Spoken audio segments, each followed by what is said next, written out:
여러분의 가정에 평안이 있길 바랍니다.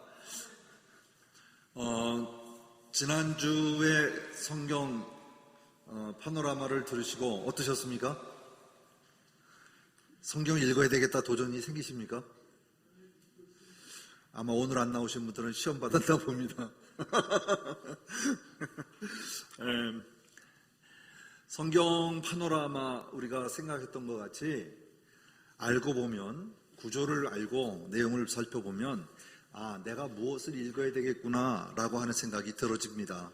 그렇기 때문에 오늘도 서론 부분이 보통 강의 때는 1시간 반씩 2시간을 이렇게 2번을 해야 한 강의를 넘기는데 시간이 워낙 제한적이다 보니까 수요일날은, 그래서 끝나는 시간을 정확하게 지키려고 하다 보니까 다 나가지는 못해요. 지난번에 자료 드린 것도 못 드렸죠. 그래서 오늘도 마찬가지 자료는 드렸습니다만은 예습하시라고, 이런 것도 있구나 라고 한번 보시라고 제가 자료를 드립니다. 한번 살펴보시기 바랍니다. PPT 한번 넘길까요? 자, 성경 읽기 전에 항상 이 기도를 먼저 하고 시작합니다. 우리 한번 눈 감고 하면 안 되겠죠? 눈을 뜨시고 처음부터 끝까지 한번 잘 읽으면서 하나님께 기도하도록 하겠습니다. 사랑하는 주님, 제가 읽을 이 성경이 하나님의 말씀임을 믿습니다.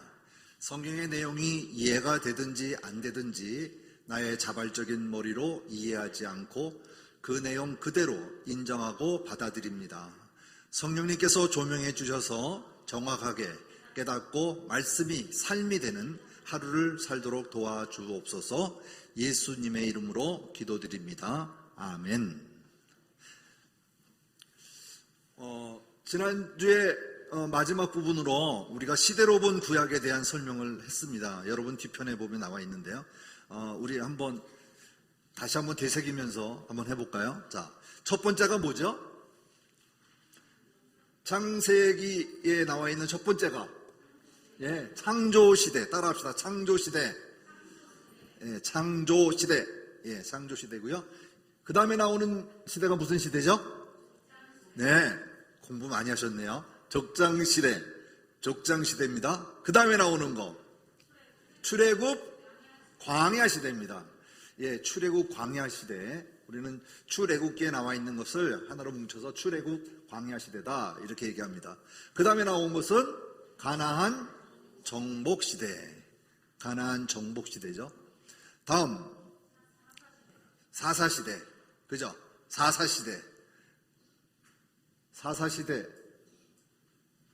사사기에 나오는 사사시대. 자, 그 다음에 통일왕국시대죠. 자, 통일왕국시대는 지난번에 얘기했듯이 사울왕, 다음에 무슨 왕이죠? 다윗왕. 그 다음 왕이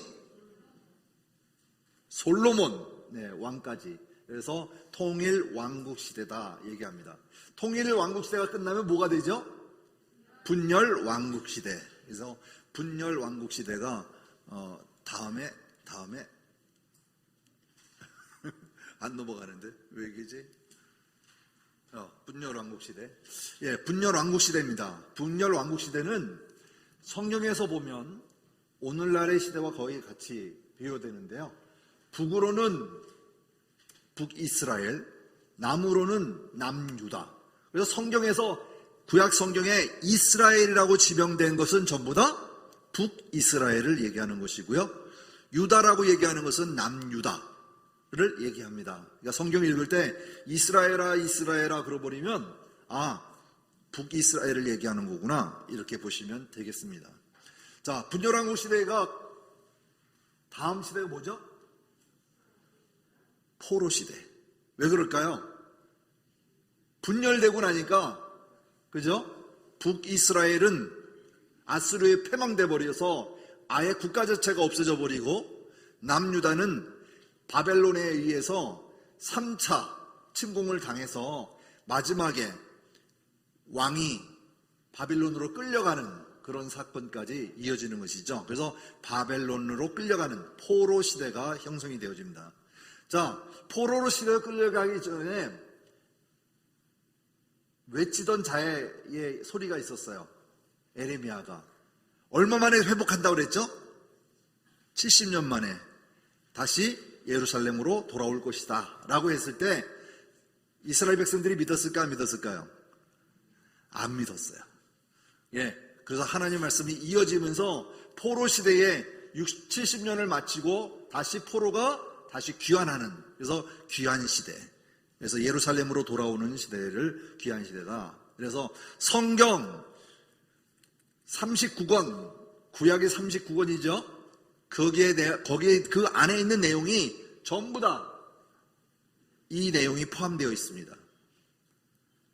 다시 한번 다시 할까요? 자, 창조시대로 시작. 창조시대, 족장시대, 출애굽 광야시대, 가나안 정복시대, 사사시대, 통일왕국시대, 분열왕국시대.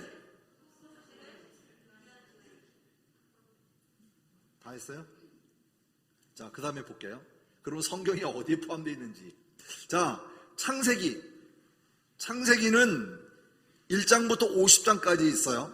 1장부터 50장까지가 있는데 앞부분을 창조의 역사, 그래가지고 원역사다라는 개념을 해가지고 모든 것이 시작되는 것, 하나님의 천지를 창조하시는 것과 그리고 죄의 탄생, 그죠? 죄의 시작, 모든 것이 시작이 되어지는 사건을 원시대다 얘기해서 1장부터 11장까지 기록되어 있습니다. 그래서 12장부터 50장까지에는 아브라함, 이삭, 야곱, 요셉의 이야기가 창세기의 마지막 부분까지 포함이 되어 있습니다. 그 다음에 출애굽, 왜 그러냐 하면 요셉이 애굽의 총리가 되어 있을 때 아버지인 야곱의 모든 식솔들이 어디로 오죠? 애굽으로 오죠. 그죠? 그곳에서 민족을 형성하게 되어지고 그곳에서 출애굽하게 되는 사건이 일어나는 것을 우리는 출애굽이다 얘기합니다. 그래서 출애굽한 다음에 나온 것이 어디예요? 광야로 나왔죠. 그래서 출애굽 광야 시대를 이야기하는데 우리가 얘기하는 출애굽은 어디까지냐 할 때에 시내산에 머무르는 때까지, 출애굽은 시내산까지가 출애굽이 기록이 되어 있다 이렇게 보시면 되겠습니다. 그 다음에 나오는 게 뭐죠? 역사서에 민수기죠. 민수기는 민수, 백성의 수를 세었다 해서 1차, 2차 두 번 인원을 세요. 그래서 출발할 때 1차는 어느 인원이냐? 출애굽했을 때의 인원을 계수하고요. 2차는 다 죽고 가나안 땅에 들어가기 앞서서 바로 2차 계수를 하게 되어집니다. 다시 말하면 2세대의 인원을 계수하는 사건입니다. 그래서 1세대, 2세대가 나눠지는데 민수기는 어떤 역사냐면 광야에서 유리하는 생활을 기록해 놓은 책이 바로 민수기입니다. 다음 무슨 책이죠? 여호수아. 우리 목사님 요즘 강의하시죠? 여호수아는 어디서부터 출발하죠? 모압으로부터 여리고성, 요단강 건너서 여리고를 지시고 아이성으로 해서 진격하게 되죠. 그래서 이 가나안을 정복하는데 가나안 땅이 어디예요? 하나님이 약속하신 젖과 꿀이 흐르는 땅 아니겠어요? 그 젖과 꿀이 흐르는 땅을 가는 데 있어서 완전 정복을 하지 못하고 그곳에 정착하게 되는 기록을 하는 거죠. 그래서 1장부터 10장까지 반 정도는 땅을 정복하는 사건, 또 딱 반은 이스라엘 백성들에게 부족별로 우리 말하면 12지파에게 레위지파를 제외한 11지파에게 땅을 분배해주는 역할, 그 사건이 나오죠. 나중에 좀 더 자세하게 이제 설명하겠지만, 그래서 땅을 분배하는 사건이 일어납니다. 자, 땅을 분배하고 나서 여호수아가 이제 마지막 장에 가면 이제 하나님께서 우리 백성들에게 땅을 분배했으니 너희들은 오직 누구만을 위해서 살아라? 하나님만을 선택하라. 하나님만을 믿고 하나님만을 최선으로 하나님을 택하라라고 얘기를 합니다. 그런데 사사시대, 이제 사사기죠. 이게 배터리가 다 됐나 보다. 예. 죄송합니다. 사사시대. 자, 이제 사사기에 들어가는데, 사사기는 어느 거죠? 여호수아서에서 사사기로 넘어가는 데는 그냥 넘어가는 게 아니고요.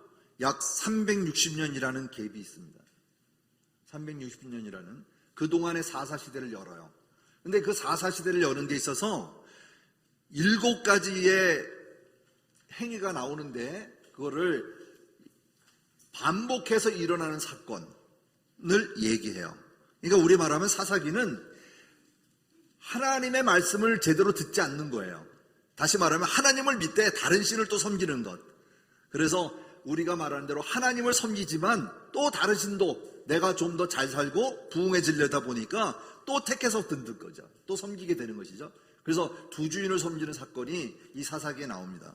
그래서 이로 인해서 외세로부터 많은 침략을 받아요. 어려움을 당하고.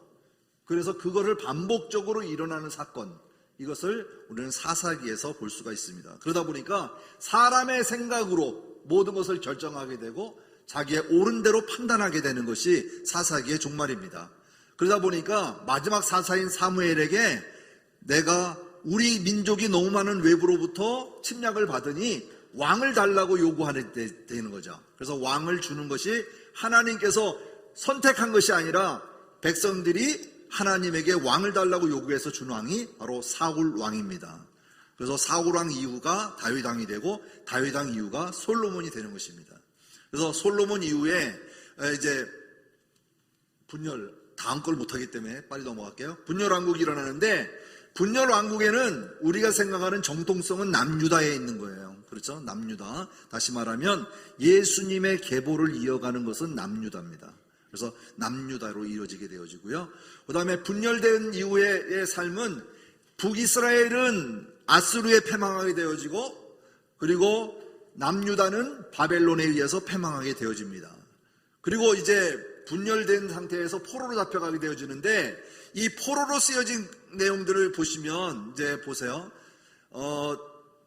레위기 같은 경우에는 시내산에 머물렀을 때에 기록된 동시대에 기록된 책이기 때문에 하나님 앞에 드려가는 제사와 절기에 대한 얘기를 하고 있고요. 그 다음에 나와 있는 것은 신명기 같은 경우에는 이스라엘 백성들이 모압 평지에 이르렀을 때 이제 앞으로 가나안 땅을 바라보고 있을 때 요단강을 건너기 전에 바로 거기 있을 때 모세가 다시 레위기를 가지고 다시 레위기에 나와 있는 것과 신명기, 다시 말하면 출애굽의 10계명을 가지고 다시 한번 2세대 가나안 땅에 들어가 살 백성들에게 설명해 주는 설교 내용이 바로 신명기, 새로운 계명. 그래서 새로운 계명, 그래서 설교하는 내용이 포함되어 있는 것입니다. 그래서 모세의 설교죠. 그 다음에 룻기가 나오죠. 룻기는 생뚱맞게 튀어나오는 것 같아가지고 어떤 분들은 제일 어버이날 때가 제일 듣기 싫은 게 보기 싫은 게 룻기라고 얘기하는 사람도 있더라고요. 예? 엄마 말대로 잘 따라들어야 되니까. 근데 그거보다도 중요한 건 뭐냐면 룻기는 보아스라고 하는 일을 통해서 다윗의 연결고리가 생깁니다. 그래서 룻을 보아스 해가지고 룻을 본 사람이 누구라고요? 보아스죠. 예, 그래서 룻을 본 사람 보아스가 연결고리의 역할로 해서 다윗이까지 이루어지는 계보의 형성 때문에 이 성경이 들어가 있다는 것을 우리가 볼 수 있습니다. 자, 그 다음에 역대상, 역대하가 들어가 있는데요. 계절이 다릅니다. 역대상은 다윗에 대한 얘기, 그죠? 그 다음에 역대하는 솔로몬에 관한 이야기를 연결해 나가는데 가장 중요한 표현이 있어요. 다윗의 이야기가 굉장히 깁니다. 그 이유 중에 하나는 죄가를 얘기하지 아니하고 제사장적, 다시 말하면 선지자적인 얘기를만 하기 때문에 거기에는 오류나 사람의 실수나 잘못된 것을 기록하지 않았습니다. 오직 하나님 앞에 성전에 관한 이야기, 제사에 대한 얘기들만 기록되어 있는 것을 볼 수 있습니다. 동시대 이야기예요. 그래서 우리가 볼 때에, 앞으로 볼 때에 같이 가게 되어집니다. 한번 참조해 보시면 좋을 것 같습니다. 그 외에는 뭐 여러 가지가 있는데요. 다음 시간에 이어서 하는 걸로 이렇게 하도록 하겠습니다. 그러면 오늘 이어서 봅니다. 이건 다음 시간에 한번 더 자세하게 설명을 드릴게요.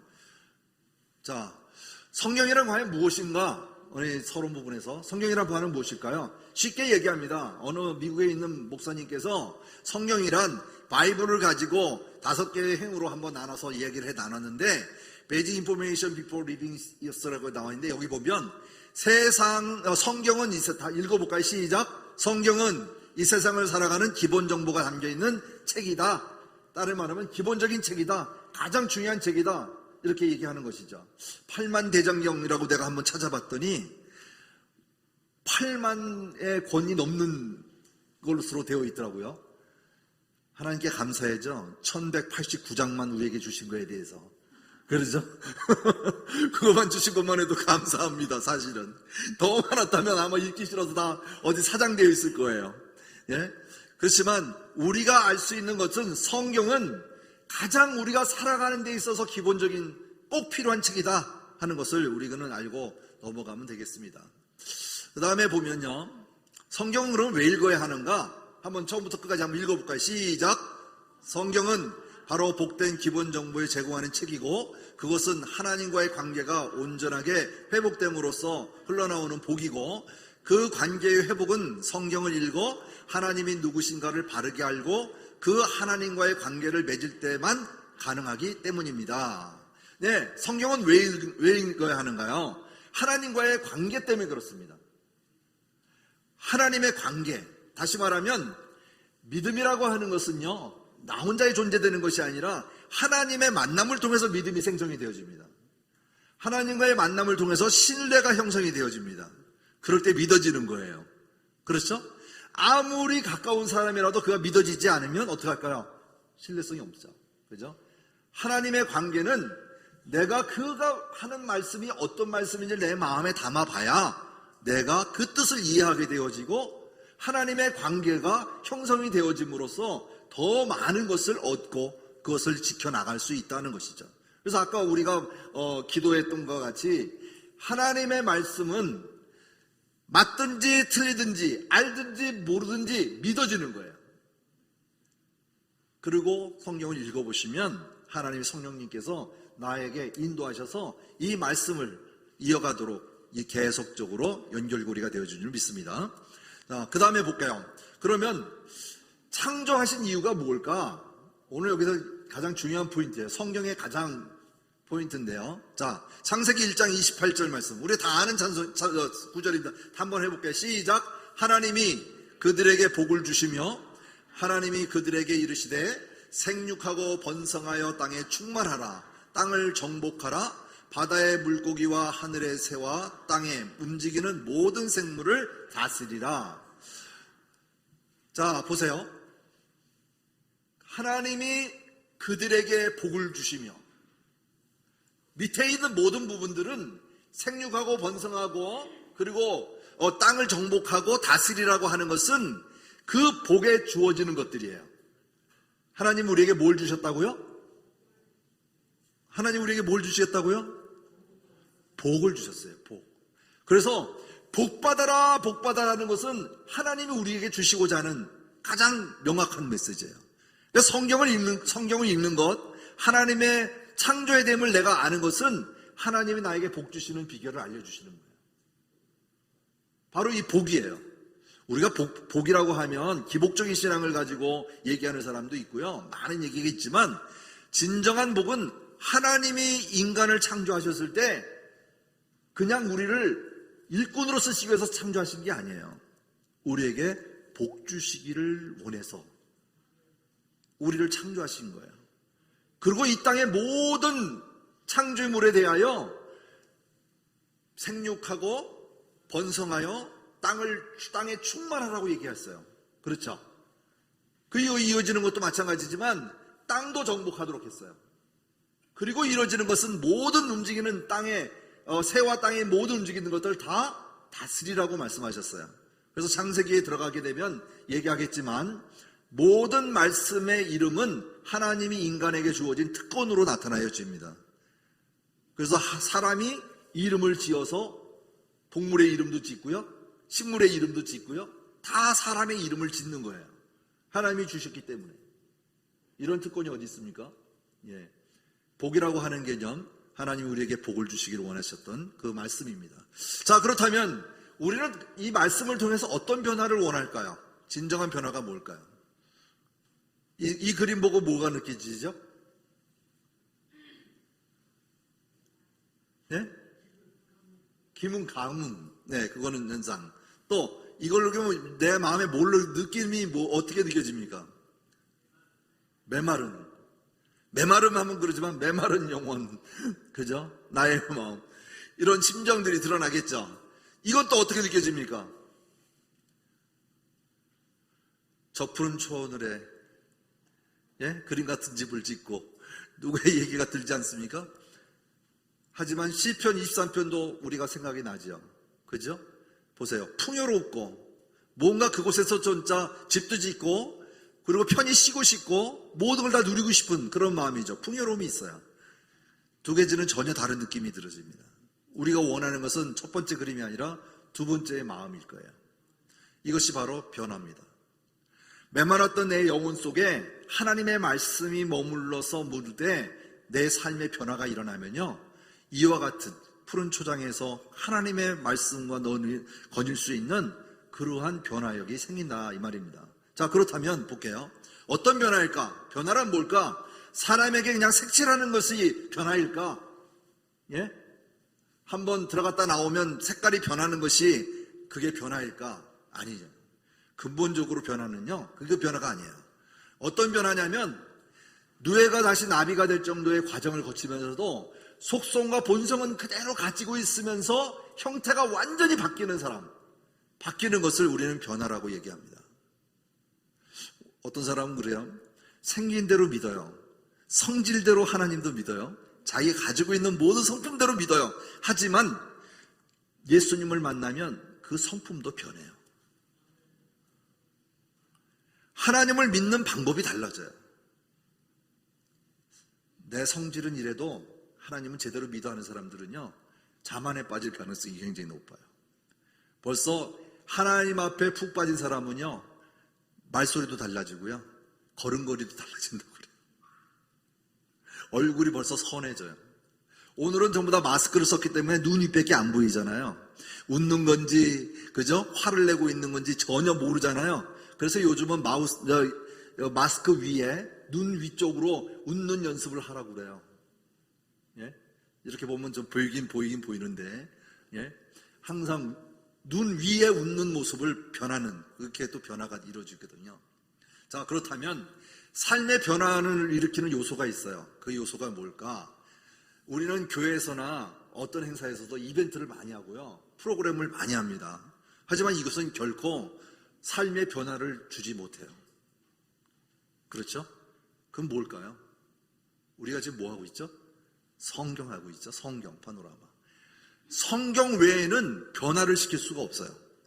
잠시 도움을 주는 도구일 뿐이지 삶의 변화를 가져올 수는 없다 이 말이에요. 뭐밖에는? 하나님의 말씀밖에는. 자, 이 그림을 보고 뭘 느낍니까? 정상입니까? 아닙니까? 아가가 우유를 먹는데 정상이 아니에요. 이게 정상이 정상입니까? 비정상입니까? 왜 웃으세요? 아직까지도 육신은 다 컸을지라도 아직까지 젖을 먹는 영적으로 그린 어린 우리의 삶이 있다는 거예요. 아직까지도 어린아이의 때를 못 벗는 우리의 영적 신앙이 있다는 거예요. 바로 하나님의 말씀을 읽고 하나님의 말씀대로 살려고 애쓰다 보면 변해요. 이제는 정상적으로 삶이 변합니다. 바로 그 삶을 우리가 말씀을 통해서 가까이 가고자 하는 것이죠. 자, 지금과 같이 왜 이런 현상이 일어날까? 이것은 바로 양육의 부재입니다. 우리가 마태복음 28장 20절 말씀 한번 읽어볼까요? 시작. 내가 너희에게 분부한 것을 가리켜 지키게 하라. 예수님의 명령이에요.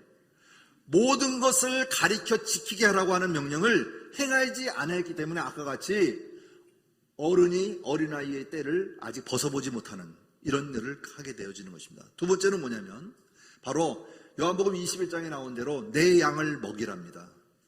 내 양을 먹여야 되는데 오히려 양육을 제대로 하지 못하기 때문에 신앙인으로서의 삶이 성장하지 못했다라고 하는 것을 얘기하고 있는 것이죠.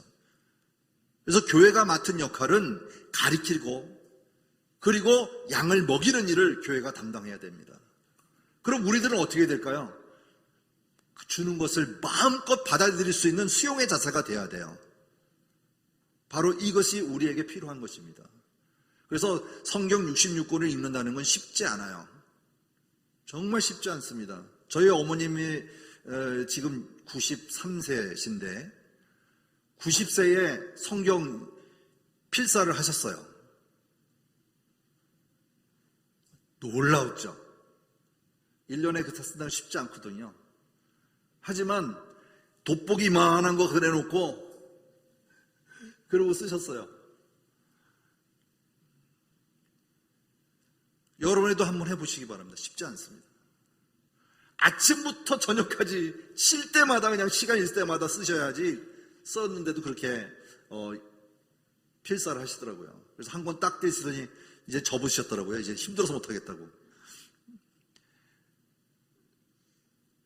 여러 권의 노트가 각양각색의 노트가 성경 필사로 남았을 때에 다른 분들은 어떻게 보이는지 모르지만 자식인 제가 봤을 때는 참 너무나 감사하고 부럽더라고요. 자, 그 다음에 주어지는 게 뭘까요? 우리에게는 전부 다 하나님을 믿는 사람, 신자입니다. 그죠? 교회 나오는 사람들은 다 신자라고 말할 수 있습니다. 하지만 하나님의 말씀을 읽으면요, 변화가 돼요. 어떻게 변하냐고요? 바로 하나님의 아들이 됩니다. 하나님의 제자가 돼요. 똑같은 신자여도 우리가 하나님을 믿는 것과 내가 하나님의 자들이 되는 것하고는 전혀 다릅니다. 그건 어떻게 할까요? 하나님의 말씀을 통해서 그거를 이해할 수 있고 깨달을 수 있어요. 자, 그렇다면 우리가 통독을 하고 있는데 지금 우리 홈페이지에 보면 통독 파일로 해서 올리고 있습니다. 며칠째 이 식으로 올리고 있는데 하루에 한 40분에서 50분 성경 통독을 하면 90일이면 성경 일독을 하게 되어집니다. 그거 한번 기회 있을 때마다 한번 들으시기 바랍니다. 자, 그렇다면 오늘 얘기하고자 있는 이 성경이 어떤 것을 얘기하고 있을까? 첫 번째, 진정한 변화는요, 가로치기는 여러분이 안아줬던 자료가 있을 거예요. 그 답인데 종말론적인 사관을 가지고 얘기하고 있다 하는 거예요. 단 한마디로 말하면 이 땅의 주인은 하나님이시잖아요. 그죠? 역사적인데 보세요. 창조 때부터 요한계시록 온 인류가 있죠. 중간에 뭐가 있습니까? 예수 그리스도가 있어요. 그렇죠? 창조 때부터 타락하고 나서 온 인류, 이스라엘, 유다지파, 남은 자, 그 다음에 예수 그리스도를 지나서 12제자가 있고 초대 교회가 생기고 열방의 교회들이 생기고 온 인류에 이르러서 요한계시록에까지 이 모든 것이 종말론적, 우리가 예수님의 재림을 위해 준비해 가고 있다는 것을 기록하고 있다 하는 거예요. 다시 말하면 제가 지금 사진에 나와서 그 밑부분이 안 보이는데 그거 잠깐만 꺼주시면 창세기 1장부터 3장까지 2장까지 보면 창조의 개념이 나오고요. 타락부터 쭉 가면 요한계시록 20장까지 나옵니다. 거기까지는 이미 이루어진 이야기. 그리고 21장, 22장은 앞으로 일어날 일 이야기예요. 아셨죠? 그렇기 때문에 우리는 그날을 향하여 지금 가고 있음을 우리가 기대하는데 이걸 우리는 종말론적 신앙사관이다 이렇게 얘기하게 되어집니다. 자, 그렇다면 자, 여기 보면 아까 28절을 읽었지만 26절부터 28절에 있는 말씀을 보면 27절에 하나님은 자기의 형상이에요. 다시 말하면 하나님이 자기의 형상 곧 하나님의 형상대로 사람을 창조하시고 남자와 여자를 만드셨다 얘기하셨죠. 그렇죠? 남자와 여자를 만드셨어요. 그 이유가 뭘까요? 그 이유가 아까 얘기해 드린 거예요. 복을 주시기를 원하셨고, 그죠? 그 다음에 생육하고 번성해서 민족을 형성하게 하고 땅을 정복해가지고 영토를 확장하게 하고 그리고 다스림으로 통해서 주권이 생기도록, 그래서 한 나라를 형성하도록 만드신 것이 바로 하나님의 나라입니다. 그것이 우리의 창조하신 하나님의 목적이기도 해요. 자, 그러면 변화의 가치관이 있는데 변화의 가치관은 뭘까? 여기 보면 다른 이야기 많이 있습니다만은 한마디로 말하면 5절 말씀 볼게요. 모든 생각을 사로잡아 그리스도에게 복종하려 한다 하는 말씀 기억하시기 바랍니다. 이럴 때 우리의 가치가 바뀌어지는데요. 그 다음에 왜 필요한가? 여기 보면 시대를 읽어라 라고 되어 있죠. 디모데후서 3장 1절에서 5절 말씀인데 쭉 이렇게 훑어보면 모든 세대 속에 경건의 모양은 있으나 경건의 능력이 그죠? 부인되는 이런 사건이에요. 사람의 모습 속에는 경건의 모양은 있지만 그 안에는 능력이 없는 것. 이것은 우리가 변화되어야 되는 요건 중에 하나다 이렇게 보시면 되겠습니다.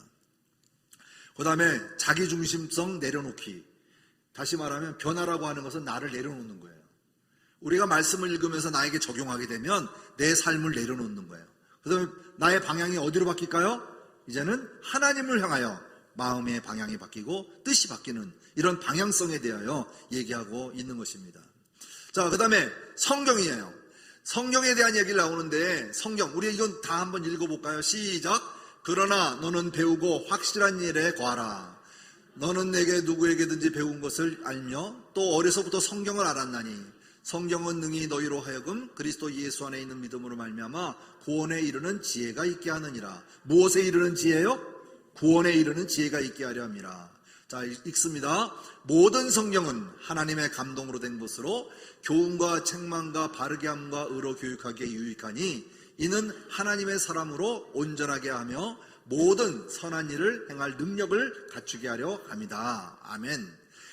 모든 성경은 하나님의 감동으로 쓰여졌는데 1600여 년간 40여 명의 저자를 통해서 쓰여졌는데 하나님의 감동으로 쓰여졌는데 모든 이 성경책 안에 교훈과 책망과 바르게 함과 의로 교육한 게 유익한 책이 성경이다 이 말이에요.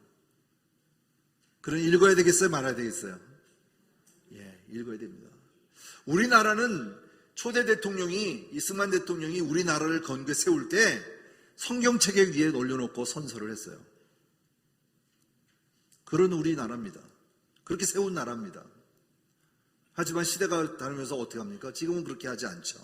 하지만 우리는 그날에 세워졌던 그날의 그 마음 성경에 올려놓고 이 나라가 세워졌다는 것에 대하여 우리는 감사해야 할 줄 믿습니다. 자, 그리고 난 이후에 뭐냐면 하나님의 사람으로 온전케 하여 모든 선한 일을 행할 능력을 갖추게 하려 합니다. 뭐가요? 성경이. 이해되시죠? 디모데후서에 나와 있는 이 말씀 우리가 상기해야 될 줄 믿습니다. 자, 그 다음에 말씀으로 변화를 일으키는 능력이 있어요. 그게 뭐냐면 히브리서 4장 12절 말씀이 있는데 이것도 한번 같이 읽어볼게요. 시작.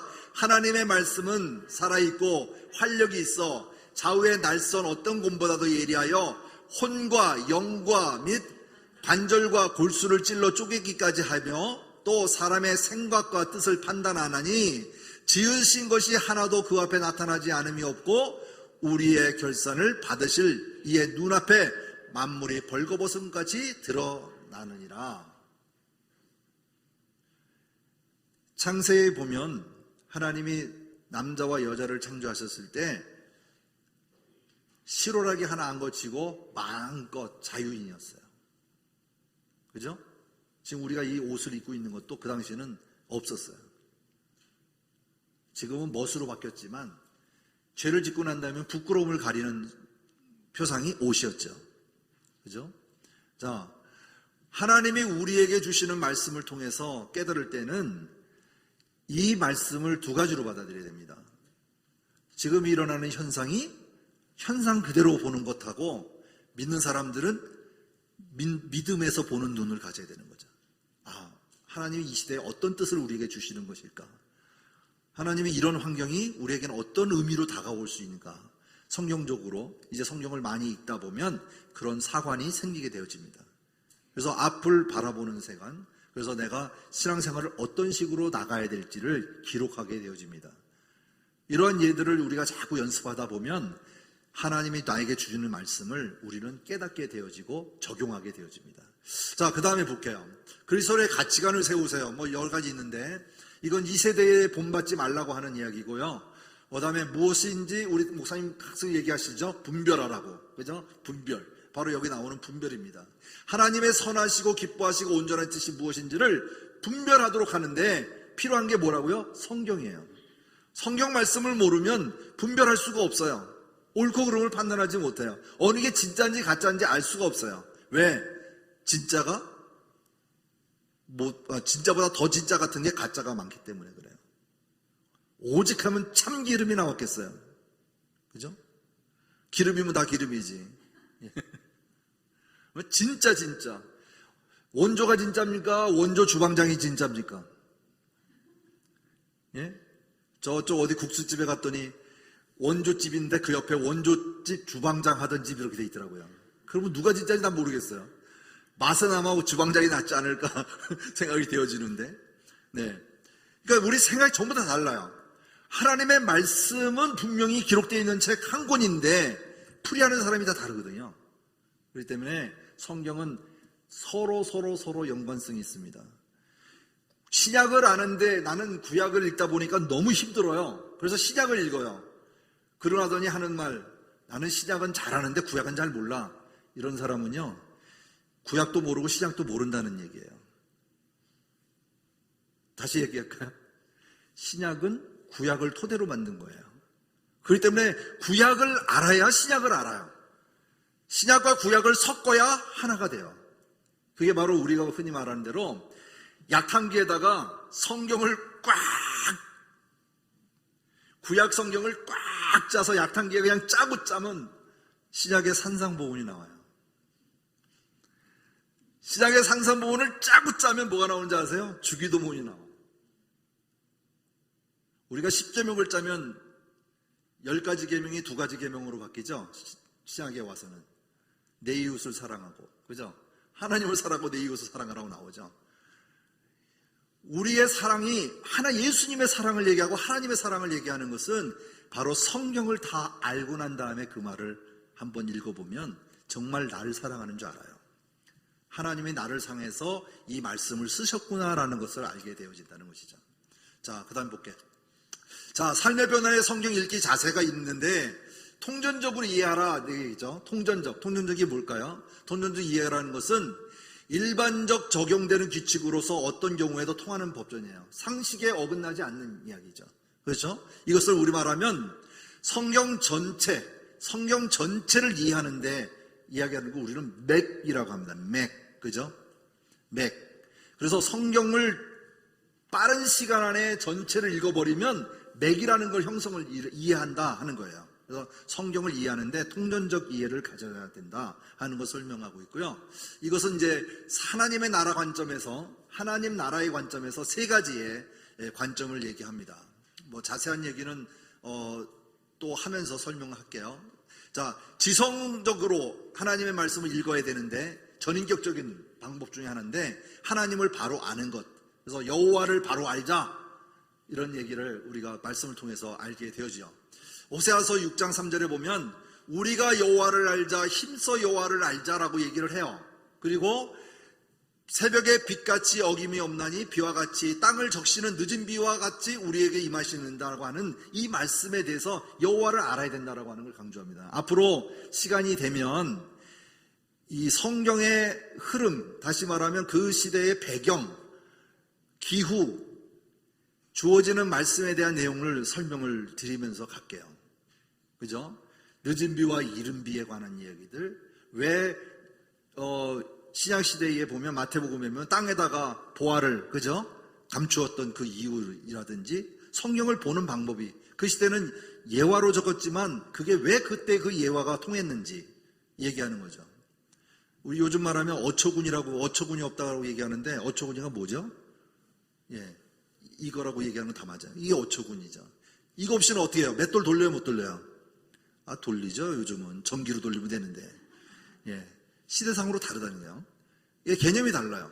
그렇지만 그 시대의 말씀이 쓰여질 때에 그때의 배경과 그 다음에 생활 풍토라든지 내려오는 전승이라든지 이런 이야기를 함께 들으면 쉽게 말씀을 이해한다 하는 것이죠.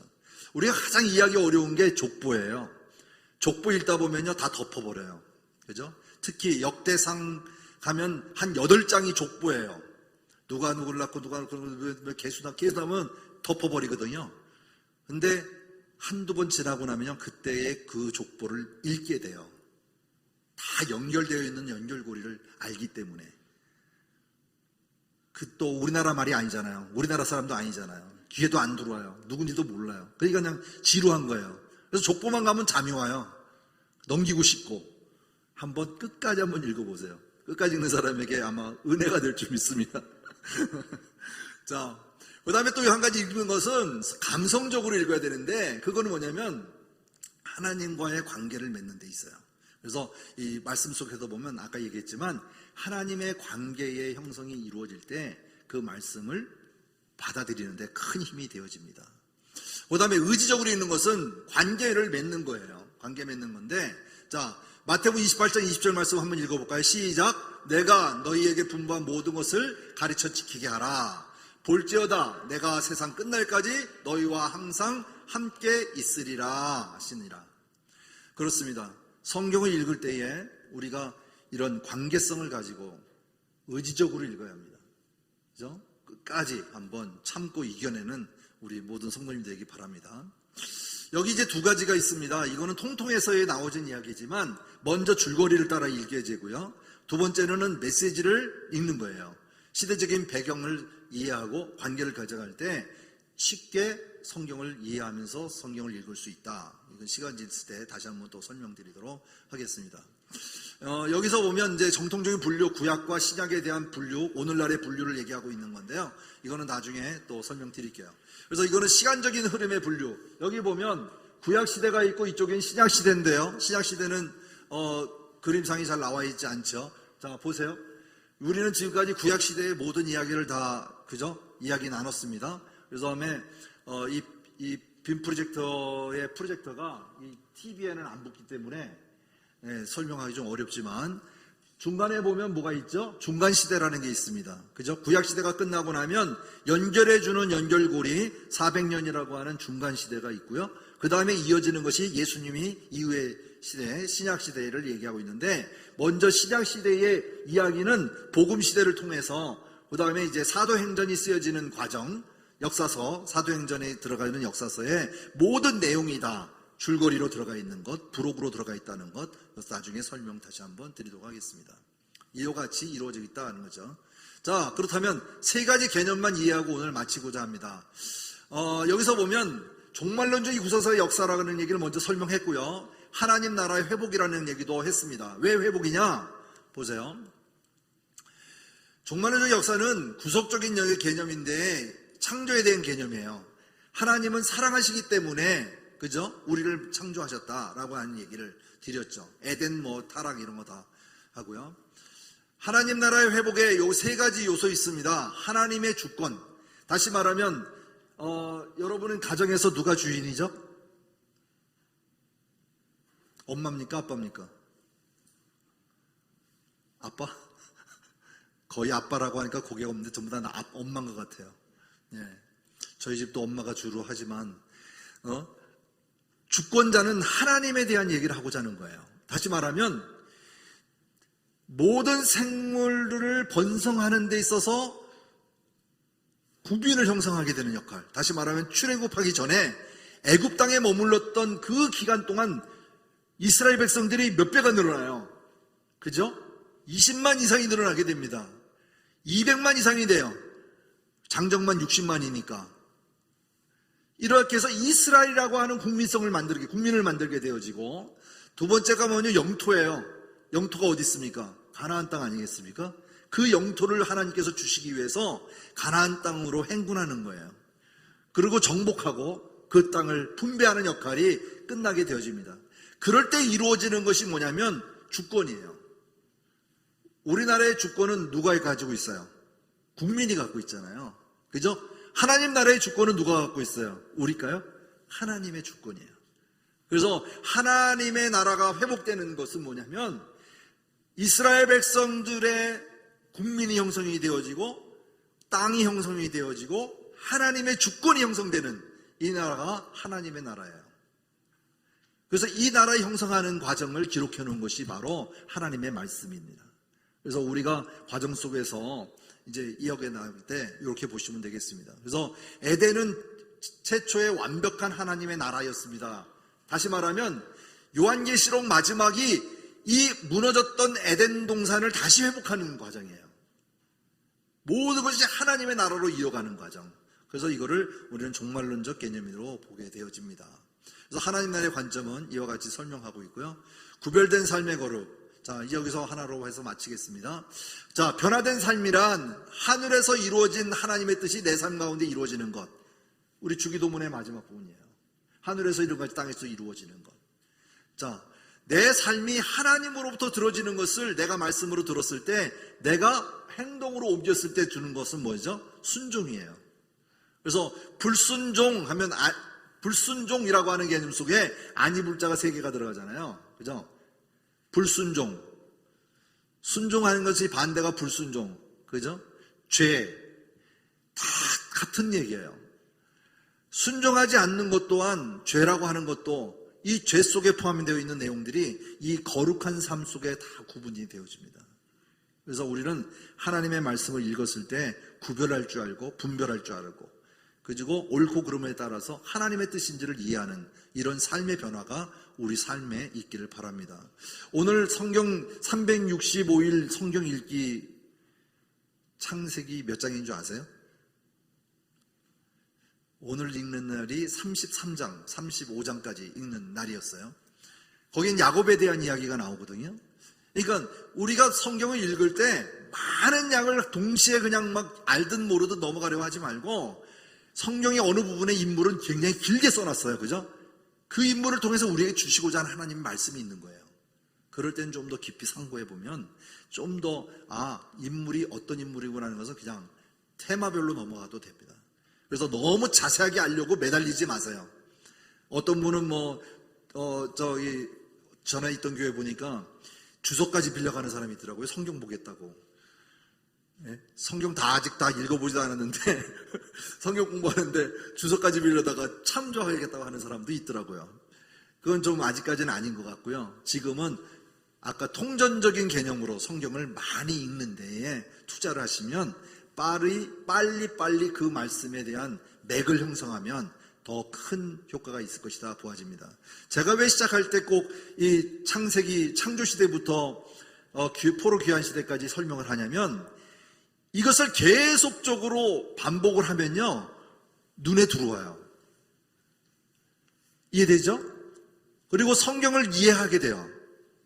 오늘은 제가 서두에만 하고 끝냈지만 다음 주에는 그림으로 또 설명하게 되면 번갈아서 하게 되어지는데, 하게 되면 이 말씀이 여기서 이해했던 얘기구나 라고 쉽게 다가올 줄 압니다. 좀 더 이해하시는데 좀 더 많은 도움이 됐길 바라고요. 약속된 시간이 다 돼서 좀 아쉽습니다. 좀 더 길게 갔으면 좋은데, 이 구별된 삶이라고 하는 것은 얘기한 대로 여기 족보가 나오죠. 그죠? 아담 이후에 족보가 나오죠. 가인과 아벨과 셋. 셋이 왜 나왔을까요? 셋이니까. 네, 그죠? 가인과 아벨. 그래서 가인이 아벨을 죽이게 되고 아담이 다시 낳은 아들이 셋이죠. 그래서 셋의 경건 계열과 가인은 불경건한 계열로 통해서 홍수 때 다 죽어버리죠. 개념으로. 그리고 이제 다시 노아로부터 셈, 야벳, 함으로 인해 가지고 셈이 경건한 계열로 해가지고 이어져 나가는 것이고, 함은 불경건한 경건으로 해서 또 우리 말하면 불순종한 인물로 남게 되어지는 족보 형성이 나와집니다. 그래서 이거를 이제 구별된 삶 속에 맥을 형성해 보면 우리도 이해할 수 있다 하는 것이죠. 자, 이건 다음 주에 설명하고 시작할게요. 신이, 인이, 자기중심인데 제일 많이 쓰게 되는 내용일 것입니다. 신이 하나님의 뜻, 인이 생각, 나의 뜻, 자아중심성 하면 교만, 이렇게 3가지로 이해하시면 될 것 같습니다. 성경의 이야기 중에 하나님의 말씀이 아닌 게 있다 없다? 손 들어보세요. 자, 있다. 하나님 말씀 아닌 게 있다. 없다. 이것도 아니고 저것도 아니다. 지난주에 닭은 잘 드셨어요? 지난주에 닭은 잘 드셨냐고요? 네? 뭔 얘기인지 성경 읽는 엠묵에 잡아먹은 어머니 얘기를 드렸지만 어느 날은 이렇게 얘기해요. 목사님이 새로 부임하셔가지고 신방을 가셨어요. 신방을 가지고 집을 아무리 두드려도 대답이 없는 거예요. 신방을 갔는데 그래가지고 제가 여기다 적어 갖고 왔어요. 그걸 보면서 내가 얼마나 웃었는지. 신방에서 아무 두드려 대답이 없어가지고 거기다 목사님이 메모장 하나 해놓고 나왔어요. 포스트잇을 딱 붙여놨는데 성경 구절 하나를 적어줬어요. 그게 우리 말하면 요한계시록 3장 20절 말씀이에요. 그걸 써놓고 이제 왔느니 그 다음날 이제 주일날이 있죠. 헌금 주머니 봉투 안에다가 어떤 메모지 한 장이 딱 들어왔어요. 거기 뭐라 하냐면 창세기 3장 10절 말씀이 적혀서 왔어요. 찾아보지 않으면 잘 모르겠죠. 그래서 제가 한번 어떤 말인가 찾아봤어요. 읽어드릴게요. 목사님께서 먼저 스티커에 붙인 말씀이 볼지어다 내가 문 밖에 서서 두드리노니 누구든지 내 음성을 듣고 문을 열면 내가 그에게로 들어가 그로 더불어 먹고 그로 더불어 먹고 그로 나로 더불어 먹으리라. 이 말씀을 써놓고 찍어 나왔어요. 그랬더니 그 다음날 이제 주일날 스티커에 뭐라고 왔다고요? 창세기 3장 10절 말씀. 이르되 내가 동산에서 하나님의 소리를 듣고 내가 벗었으므로 두려워하여 숨었나이다. 성경에 서로 주고받지 않으면 이런 얘기도 할 수 없죠. 우스갯소리로 얘기 나눴습니다마는 좀 더 하나님의 말씀을 가까이 하는 사람에게 이러한 유머도 포함이 되어집니다. 다시 말하면 하나님의 말씀을 습관 들이는 계절이다 생각하시면 돼요. 읽으라고 하는 거예요. 그냥 읽으라는 거 아닙니다. 습관 들이라고 하는 거예요. 한번 3개월 동안 한번 습관 한번 들여보시죠. 그리고 우리 조전사님이 성경 목록가를 하잖아요. 39권, 27권, 66권을 언제 한번 외워보겠어요. 아직도 미가서 찾으라고 그러면 시작 가서 뒤다 결국 못 찾아놓고 그냥 습하지 말고 성경도 찾아볼 줄 알아야 되기 때문에 성경 목록가 이렇게 열심히 할 때 한번 따라서 불러보시기 바랍니다. 이해되시죠? 예, 불러보면 다 득이 됩니다. 오늘 말씀 더 많은 시간 속에 했으면 좋겠지만 그래도 참여하신 분들의 말씀 속에 변화가 있기를 바랍니다. 삶의 도전이 있기를 바랍니다. 그래서 다음 주부터는 창세기 다 부풀어진 거 빼고요. 이제 바로 창세기로부터 오늘 나눠드린 자료에 창세기부터 분해해달라고 나가도록 그렇게 하겠습니다. 우리 기도하겠습니다. 사랑의 아버지 하나님 고맙고 감사합니다. 오늘도 말씀으로 이렇게 하나 되게 하시고 성경 통독으로 서로가 모여 예배하시며 또 우리가 주님을 향한 창조의 개념의 기쁨을 알게 하심을 감사합니다. 우리에게 복 주시기를 원하시고 그 복을 통하여 하나님의 나라의 형성이 진정한 그리스도인으로서의 삶을 살 때에 그 기쁨과 감사와 찬양이 머물지 않도록 우리가 항상 주님 앞에 가까이 가는 심정들이 되도록 도와주옵소서. 날마다 복된 삶이 되게 하시고 또한 건강 주시어서 이 코로나로부터 아버지는 잘 이겨나갈 수 있도록 하나님 은혜 베풀어 주시옵소서. 또한 우리가 모두가 하나님의 말씀을 알고 이해하며 깨달을 때 나의 삶이 더욱더 풍성해지도록 하나님 도와주시옵소서. 다음 주를 기대하며 예수님의 이름으로 감사하며 기도드리옵나이다. 아멘.